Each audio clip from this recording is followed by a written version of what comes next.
Salut. Bon, on va parler d'un truc qu'on connaît pratiquement tous. Merci beaucoup.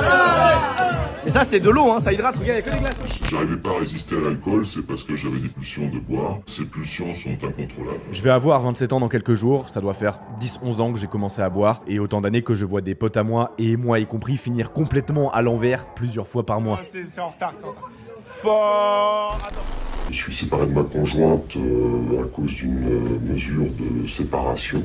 Pour menace verbale, à cause de l'alcool. Et l'alcool, d'aussi loin que je me souvienne, même quand j'étais petit et que j'en consommais pas, a toujours été dans mon quotidien. C'est tout sauf un produit tabou en France, quoi. En Europe, on est régulièrement dans le top 10 des pays qui picolent le plus.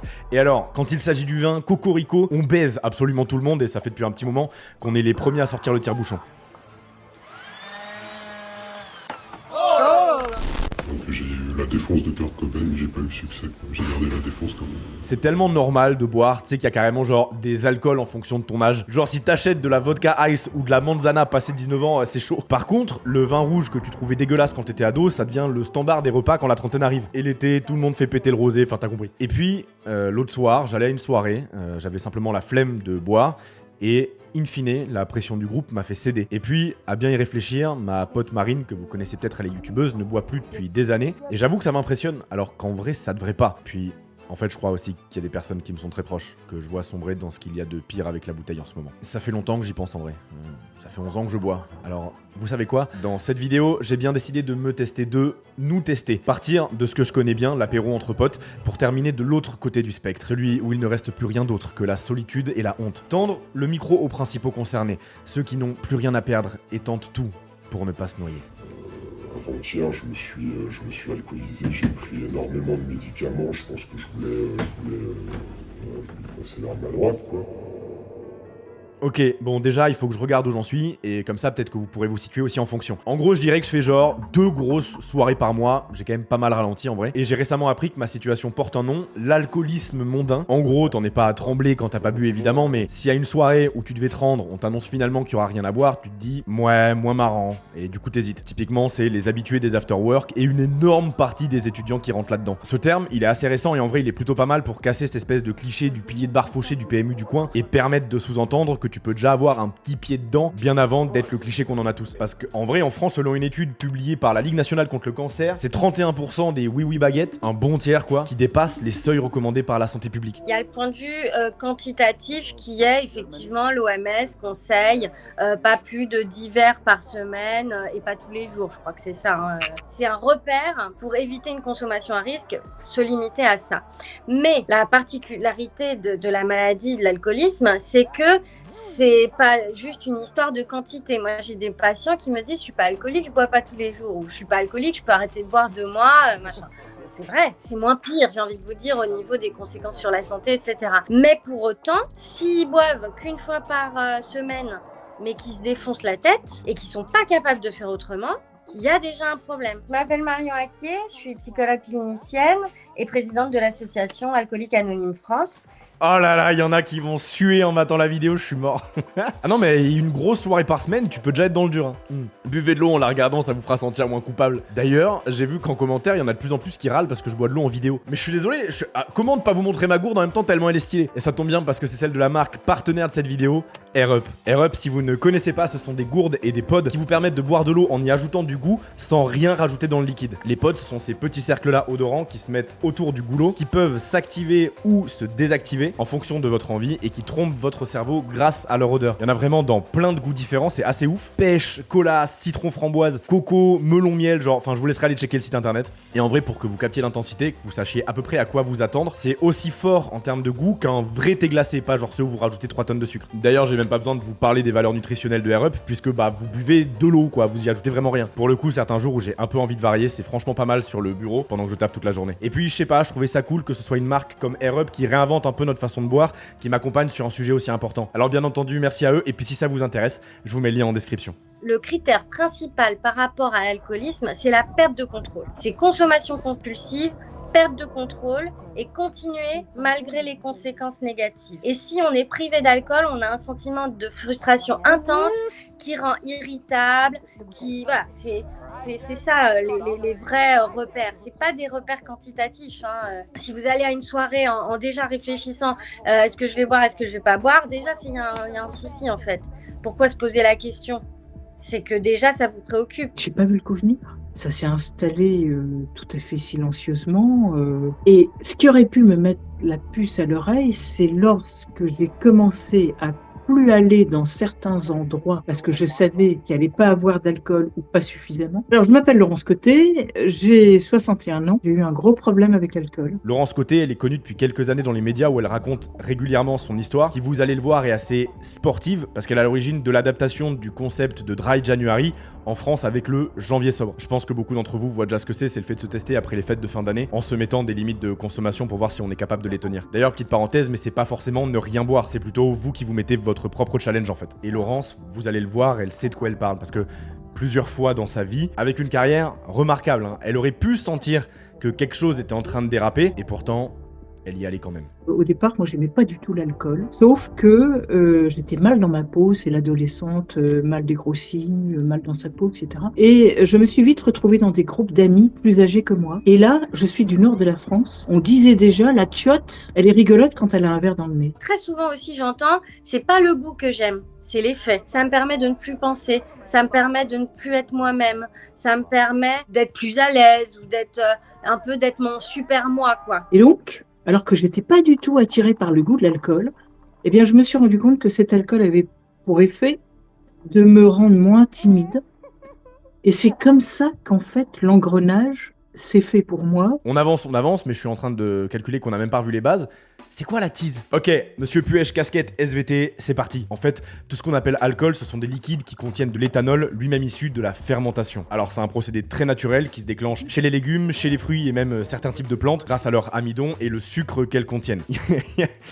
Il y a ce mec sur Quora qui a un certificat en agriculture biologique et agriculture biodynamique, école d'agrobiologie de Beaujolais, diplôme obtenu en 1992, à tes souhaits, qui explique très clairement, ce n'est pas le fruit qui se transforme en alcool, mais seulement le sucre, et cela se fait par des levures qui mangent le sucre et chient de l'alcool. Chacun ses sources. Jugez pas, ok?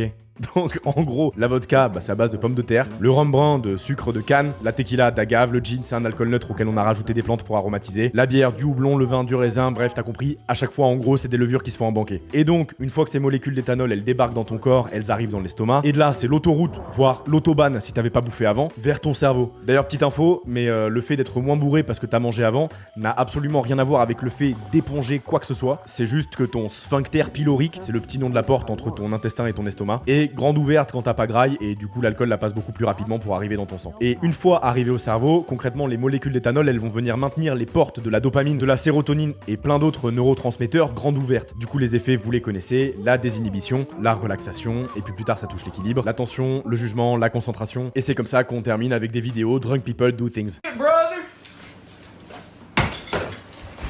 Puis au bout d'un petit moment, ces molécules seront éjectées direction le foie, qui est un peu la station d'épuration du corps, pour être définitivement détruite. Et donc, comme ça rend les gens parfois plus sociables, que ça crée des situations en vrai assez drôles, et que ça nous permet de créer du lien, nous, l'espèce humaine, on s'est mis d'accord tout autour de la planète pour en foutre un petit peu partout, peut-être même un peu trop partout.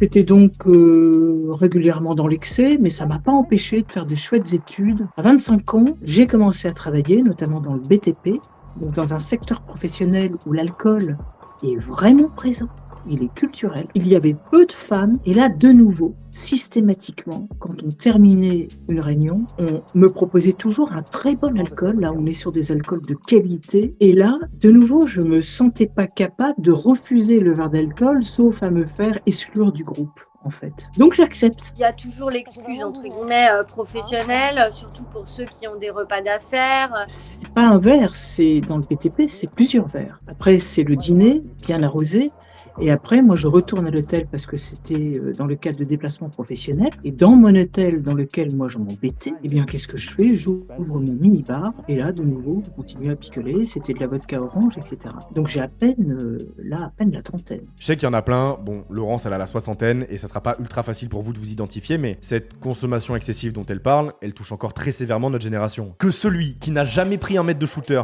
en offrant au passage au barman me jette la première pierre, ok? Sauf que bah t'étais pas le premier et tu seras tout sauf le dernier. Tous les commerciaux savent aussi très bien que faire boire son potentiel client aidera forcément dans un sens la négo, alors pourquoi se compliquer la tâche? Les pots de départ, les repas d'affaires, la pression du groupe et de la hiérarchie. L'alcool a une fonction sociale ultra prédominante dans notre société. Pour en revenir à notre étude du début de la vidéo, là, de la Ligue nationale contre le cancer, 55% des sondés estiment qu'il est difficile de ne pas boire aux soirées entre amis, et c'est à peu près la même chose en famille. Aucune sphère, aucun âge n'est épargné. Puis, quand quelqu'un refuse de boire, ça paraît de suite étrange. On va l'inciter, on va le questionner comme s'il fallait qu'il se justifie, quoi. Et ça, c'est dans le meilleur des cas, quand ça ne crée pas juste des a priori sur la personne elle-même, sous-entendu qu'elle serait chiante et tout, quoi. En fait, on a toujours fait avec. Et si je veux remonter, dans la Bible, on parle de picole plus de 440 fois. C'est tellement évident pour nous que lorsque l'on devrait parfois faire sans, bah on ne sait plus faire. Et surtout, la conséquence de tout ça, à laquelle on ne pense pas forcément de prime abord, c'est que du coup, on a tous du mal, collectivement, à détecter quand quelqu'un est en train d'emprunter le mauvais chemin. Sauf que je me souviens quand même que le jour de mon mariage, à la soirée, j'étais tellement ivre que j'ai pas été capable d'ouvrir le bal. C'est anecdotique, ça fait rire tout le monde. Je me souviens que la mariée n'était pas en état, mais en attendant, j'étais vraiment pas en état, quoi.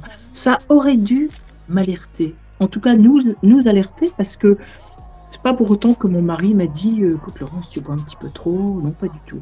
Ma carrière professionnelle continue dans le BTP. Et finalement, je dis pas à Pierre, quand je picole trop la semaine, je lui en parle pas. Lorsque l'on commence à descendre sur cette pente, notre principal ennemi devient notre corps lui-même. Notre métabolisme, il est pas con, et pour résister, il va s'endurcir face à l'alcool. Démarre alors un cercle vicieux, celui du seuil de tolérance. En bref, plus t'es habitué à boire de l'alcool, plus il t'en faudra la prochaine fois pour te faire tomber. Et donc, plus on prend de temps pour diagnostiquer quelqu'un, plus il aura le temps de s'enfoncer et le sevrage sera d'autant plus difficile. On n'a pas tous les mêmes chances ou les mêmes risques face à l'alcool. Il y a une vulnérabilité génétique, physiologique dès le départ. Ça, c'est en cours d'études, mais on le sait que maintenant, il y a une vulnérabilité de terrain de base. Mais ça ne veut pas dire qu'on sera forcément alcoolique. Ça va dépendre de tout ce qui va se passer ensuite. Plus on sera exposé par un environnement qui consomme, pareil, ça pèse dans la balance. Plus on va consommer la première fois jeune, plus c'est à risque aussi. Et c'est multifactoriel. Les événements de vie, plus il y aura de trauma, plus c'est à risque. Ok, c'est là qu'on va attaquer la partie plus agressive de la vidéo. 9 Français sur 10 n'ont pas et n'auront jamais de soucis avec la bouteille. Certains, en fait c'est même la majorité, resteront toute leur vie dans cette zone mondaine, parfois un peu border, mais vas-y tranquille. Mais pour d'autres, plus fragiles, pour tout un tas de raisons, une fois que le terrain a bien été préparé depuis des années, il peut suffire d'un seul événement pour vraiment basculer dans un alcoolisme solitaire. Après, malheureusement, à 35 ans, je vais perdre mon mari. Ça a été fulgurant. Il meurt d'un cancer généralisé en 3 mois de temps. Donc ça, c'est le traumatisme qui fait que je vais m'isoler chez moi, dans ma maison, avec les affaires de Pierre. Et finalement, je vais vivre seule, comme dans un musée, pendant 2 ans.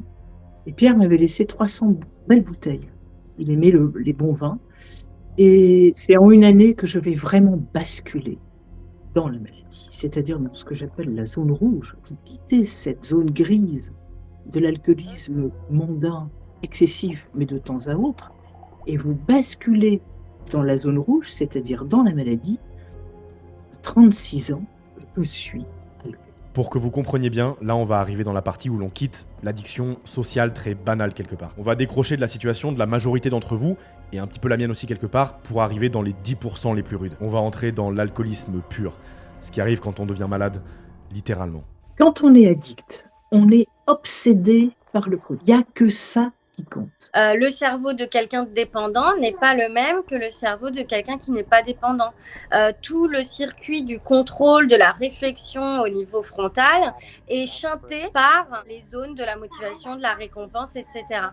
Du plaisir, bien sûr. Quand le matin vous vous réveillez, vous vous dites « ce soir je ne boirai pas ». Plus vous avancez dans la journée, plus vous commencez à avoir la boule dans le ventre, l'angoisse, vous commencez à être mal, à avoir des nausées, vos mains tremblent, vous êtes en manque de cette drogue, il faut comprendre que l'alcool, arrivé à ce stade, l'alcool est une drogue. Vous êtes dans une dépendance psychologique, mais également physique. C'est comme si quelqu'un de non dépendant, il avait un certain nombre de récepteurs à la substance dans son corps. Il peut consommer, ça fait une réaction, mais le nombre de récepteurs reste fixe, quoi. Mais l'alcoolique qui sera vraiment tombé dans la dépendance, le nombre de récepteurs va augmenter de manière exponentielle.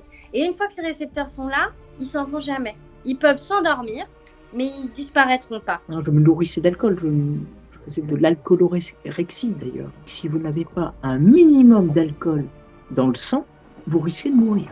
Tout simplement d'un délirium très mince ou d'une crise d'épilepsie. Vous ne pouvez pas le lutter contre cela. Le délirium très mince, c'est ironiquement le nom d'une très bonne bière belge au logo d'éléphant rose, et à juste titre parce qu'on parle de complètement câblé là. Dans cet état d'addiction, le manque vous fait rentrer dans une phase de délire absolu. Hallucination, perte de mémoire, convulsion, vraiment votre corps déraille. Et dans les cas les plus extrêmes, arrêt cardiaque. Mais si ce n'est pas le délirium qui vient vous chercher, alors peut-être que la cirrhose s'en chargera avant. Votre foie a alors tellement de travail qui subit des inflammations chroniques et finit avec des lésions dans tous les sens, et à terme, les cellules ayant subi trop de mutations, le cancer débarque. Et je vous passe encore toutes les causes du style accident de la route ou domestique, les suicides, etc. Mais chaque année en France, c'est environ 40 000 personnes qui décèdent de causes directement lié à l'alcool. C'est Angoulême qui se fait littéralement wipe out tous les ans. Alors, dans le malheur des alcooliques, une chose peut les aider, c'est qu'en général, la mort envoie ses vassaux frapper à la porte avant d'arriver elle-même. Puisque l'alcool inhibe aussi l'absorption par votre corps de vitamine B, que beaucoup d'addicts finissent par se nourrir en grande partie uniquement de tease, et que le cerveau lui-même perd du tissu cérébral. Avec un peu de chance, il vous fera comprendre qu'il va falloir rapidement se rendre à l'évidence avant qu'il ne soit trop tard. Et mon corps va me lâcher. Quand je dis me lâche, c'est au sens propre, il va me faire tomber. C'est la dernière ivresse publique que je vais connaître, c'est le 24 janvier 2009, j'ai 48 ans, et en pleine cérémonie des vœux chez Vinci, je m'écroule, ivre-mort, devant 650 cadres supérieurs. Je vais rester longtemps par terre. Les images qui me reviennent, c'est que je vois l'affolement, beaucoup de gens partent. Finalement, on va me relever, on va me faire sortir par une issue de secours, on va me reconduire dans mon bureau. Et avec le recul, certes, ce jour est atroce, parce que pour une femme en petit tailleur, en talons aiguilles, être par terre, ne pas savoir se relever, je perds ma dignité de femme, c'est la honte absolue. Je vais perdre bien sûr mon boulot très rapidement, 3 jours plus tard, on va me licencier pour une faute grave. Mais finalement, avec le recul, et Simon, je peux vous le dire droit dans les yeux, c'est le plus beau jour de ma vie. Car c'est ce qu'on appelle dans notre jargon d'alcoolique, c'est le déclic. Le déclic, c'est la fraction de seconde où vous vous rendez compte que vous avez vraiment été trop loin, et vous prenez conscience que c'est une question de vie ou de mort. Sauf que ce déclic dont parle Laurence et qu'elle a eu le courage, elle, d'assimiler après ce qui lui est arrivé, beaucoup ne l'ont pas et ne l'auront jamais. Parce que, aussi stupide que ça puisse paraître, ça craint d'être alcoolique. Ouah, le bouffon qui a aucune volonté. Vous voyez, comme 90% d'entre nous n'en ont qu'une addiction sociale, on a vraiment du mal à comprendre et donc à prendre en empathie ceux qui sont au stade du dessus. Et cette situation crée nécessairement du déni, souvent de la part des alcooliques eux-mêmes. Oui, c'est un cercle vicieux. Je crois que c'est dans Le Petit Prince. Petit Prince demande à un alcoolique pourquoi tu bois. Il dit je bois pour oublier. Mais pour oublier quoi? Pour oublier que j'ai honte. Que tu as honte de quoi? Que j'ai honte de boire. Et voilà, c'est sans fin en fait. Il faut avoir tout perdu ou alors avoir un gros choc pour prendre conscience qu'il faut changer quelque chose. Mais là, il faut encore avoir espoir qu'un changement est possible. Alors, comment faire lorsque l'on a franchi cette étape d'acceptation et qu'on veut essayer de ne pas se noyer? Il y a évidemment les médecins, les addictologues, des traitements médicamenteux, mais il y a aussi un nom dont on a déjà tous entendu parler, genre au moins une fois, les alcooliques anonymes. Et je sais même pas trop comment ça se fait que ça soit un peu tous dans notre inconscient collectif, mais c'est là quoi. On s'imagine tous, je pense, un espèce de cercle de chaises, des stickers avec chacun son prénom et puis des petites pancartes qui indiqueraient depuis combien de temps on est sobre. Chacun parle, puis on le remercie, et ainsi de suite. Et en fait, j'ai voulu voir à quel point cette image qu'on en avait tous était proche de la réalité ou non. Avec Vincent, mon co-auteur, on a cherché un groupe en France qui accepterait ma caméra. Et en Ile-de-France, un a répondu à l'appel, à condition, bien entendu, en même temps, tout est dans le nom, qu'il soit complètement anonymisé. Pour que vous compreniez pourquoi, selon eux, m'accepter répondait à un de leurs 12 principes. Le 5 qui dit « Chaque groupe n'a qu'un seul objectif primordial, transmettre son message à l'alcoolique qui souffre encore. Rendez-vous est donné, ça sera un soir de mai 2023, dans une maison de quartier. Celle qui m'accueille a, elle, arrêté de boire depuis plus de 20 ans, mais continue d'animer et de préparer les réunions. Quand j'arrive, alors qu'elle est encore en train de préparer les brochures et le café, elle en profite pour m'expliquer quelques bases. En gros, leur mouvement, il est né en 1935 aux États-Unis, de la rencontre de deux alcooliques que leur médecin pensait condamnés. Et à se parler, se raconter leurs histoires, ils se sentirent compris et prirent doucement le chemin de l'abstinence totale. Et ça leur a fait dire, bah on tient peut-être un truc là, et ils fondèrent ainsi ce qu'ils aiment aujourd'hui appeler la plus grande association d'entraide mondiale. Et pour cause, en 2018, Alcooliques Anonymes était présent dans plus de 180 pays, pour plus de 2 100 000 membres répartis dans 120 300 groupes. Leur livre de référence, sobrement appelé Les Alcooliques Anonymes, a été traduit dans plus de 69 langues. Pour rejoindre un groupe, la seule condition est d'avoir la volonté d'arrêter de boire. Peu importe votre genre, passé, couleur de peau, ils s'en foutent. D'ailleurs, chaque groupe est même indépendant et s'autogère. L'association, elle est plus ou moins que là pour répertorier tous les différents groupes, histoire qu'ils soient plus facilement trouvables par les malades. Et elle envoie aussi un petit stock de documentation de base, mais pas grand chose de plus. Là où je suis allé, ils se réunissent toutes les semaines, environ 1 heure, et une fois par mois, ils ouvrent même la séance à de non-alcooliques. Souvent, évidemment, des proches, mais ce jour-là, entre autres, ma caméra. Dans les profils, il y a de tout, des hommes, des femmes, de la trentaine à la soixantaine passée. Certains abstinents depuis des décennies et d'autres qui avaient rechuté la veille. Alors, ils s'assoient effectivement autour d'une table. Bon, ils ont pas les étiquettes avec leur nom et les pancartes par contre, hein. Et ils donnent leur témoignage propre autour d'une thématique précise. Ce jour-là. Bon, donc le thème ce soir, c'est être bon pour soi.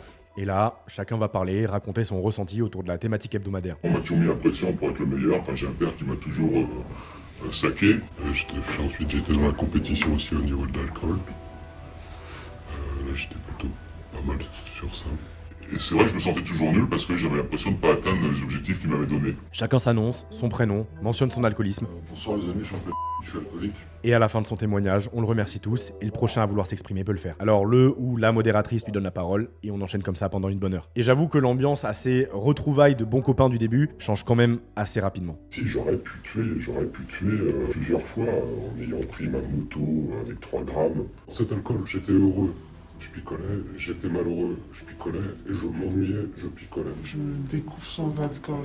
Après, on m'a dit, des psychiatres, des médecins m'ont dit non, vous êtes malade alcoolique. Il m'a fallu du temps pour accepter que c'était une maladie parce que moi, au début, on me disait ça, pour moi, c'était pas une maladie, c'était une tare, l'alcool. C'était pas du tout ça.